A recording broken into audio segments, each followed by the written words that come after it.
Why do I like electric cars? Because they're a better product. It's as simple as that. I bought one 2 years ago for the first time, and my wife, who's not interested in what's under the bonnet, likes it because it's faster, it's quieter, it's easier to drive. It's a better consumer product. And I think that's where Western auto companies have really screwed up, is that they thought this was a shift for wearing hair shirts or something like that. It's not. It's the next generation of the technology. Yeah. My experience of an electric car, I'll tell you what it's like. It's like high definition telly, right? You remember you got your first high definition telly? You were like, Yes.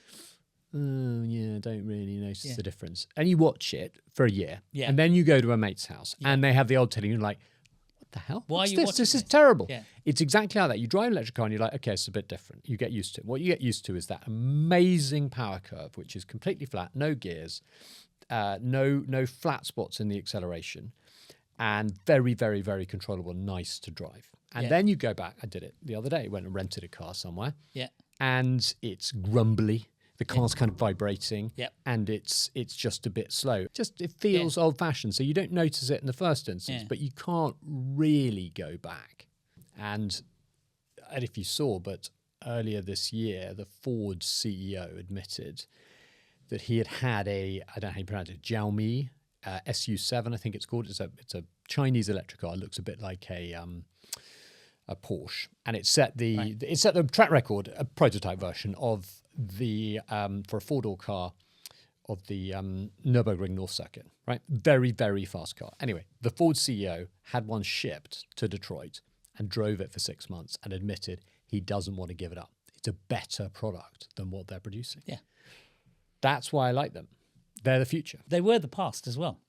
They were the past. There That's was true. one of the things that was quite enthusiastically engaged during the early life of looking to power vehicles was electricity, because they tried steam as well as an internal combustion engine and everything else. Yeah, A steam-powered car. Yeah, steam cars and steam lorries were very, very prevalent in the UK right up until the 1930s. Powered by what Because fuel? coal So you put coal in a boiler, in a truck. in the truck, because they're very, very powerful compared to the internal combustion engines at the time. Okay, so you had steam, but there was electricity. There's that famous Yes. map of Chicago in 1914 or something, where Yeah. a map of electric charging Yes, stations. exactly. There's a ton of them. Yeah, but you were talking about lead acid batteries, so the power to weight ratio was different. What's made cars the thing is the battery technology, because everything else is there. The electric motors are hardly any different. They haven't really changed in 100 years. The battery technology has made all the difference, and like you say, they're now an aspirational product. The people want to move to an electric car because they see the benefits. And I think what hasn't become very well known yet, because there's the resistance, not just of the automobile industry, but of the power industries, that when we start integrating millions of batteries in electric vehicles into our daily power usage, part of the battery problem is going to get solved. That's going to take time. I'm involved in a company called 3TI, and we've got a Innovate UK funded trial of vehicle to grid, and it works great. Yeah. But it's going to take time because there are very few cars with that technology, and you've got to match up the car. You've then got to have vehicle to grid chargers. Most of them aren't at home. Yes. You've then got to have some form of control system through your smart meter.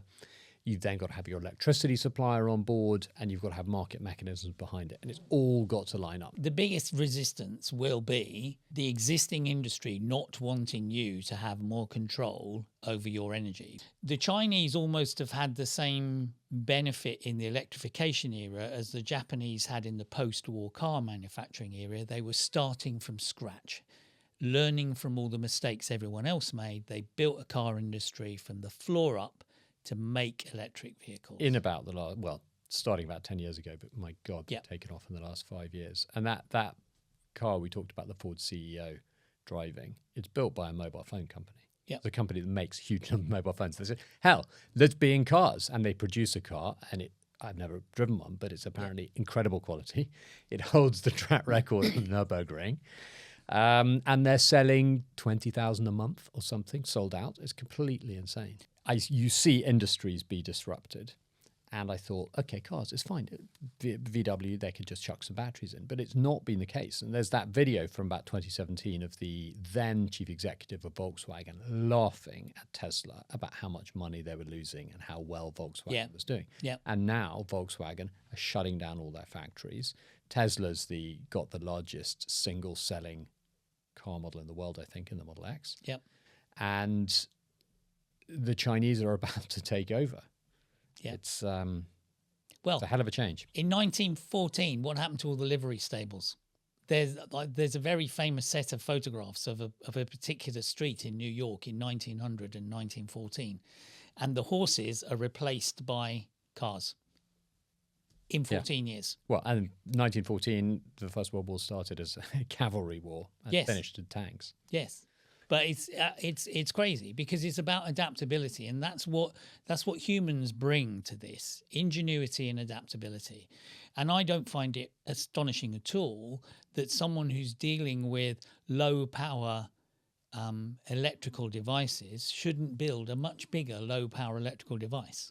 But you don't have an electric unless not yet. We've got 17 solar panels on the roof and a 13.5 kilowatt hour battery installed. The next step is the cars. We didn't want to get electric cars until we got solar panels. Aren't electric cars really expensive? Yeah, they used to be because they were early stage technology.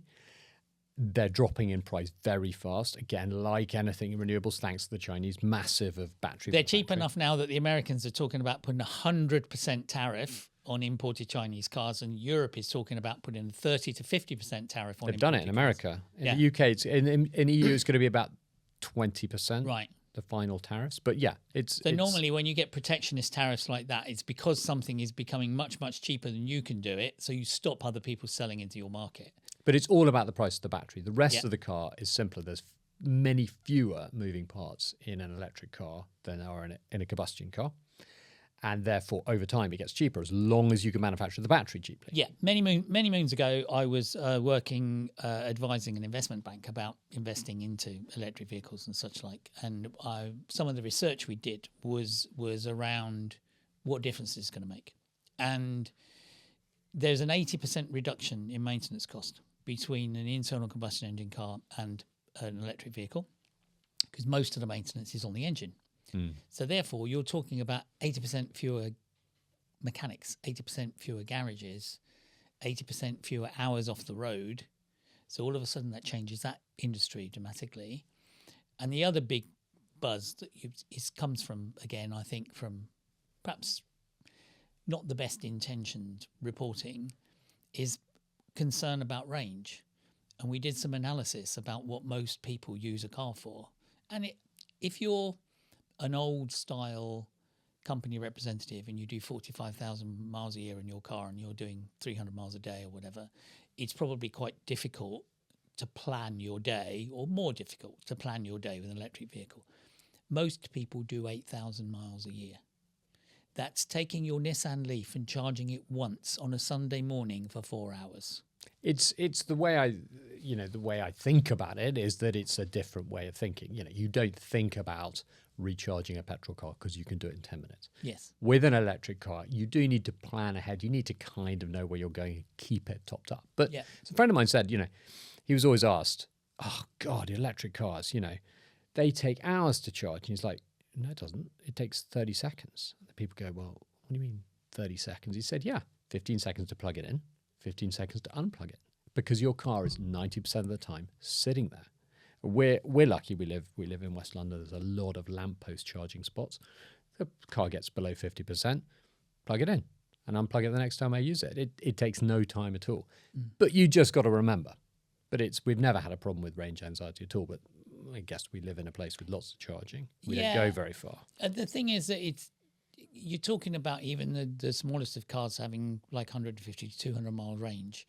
And very, very few people ever drive that sort of distance without stopping anyway, or even drive that sort of distance. Because when you live on a small island, 150 miles takes you a long way from where you are. We don't have the same sort of distances travelled as people like the Australians or the Americans, where they tend to drive hundreds of miles, just to go to the chip shop or something. But even then, it's where people go, well, there's this problem, right? And you get this in every part of the energy transition. There's this problem.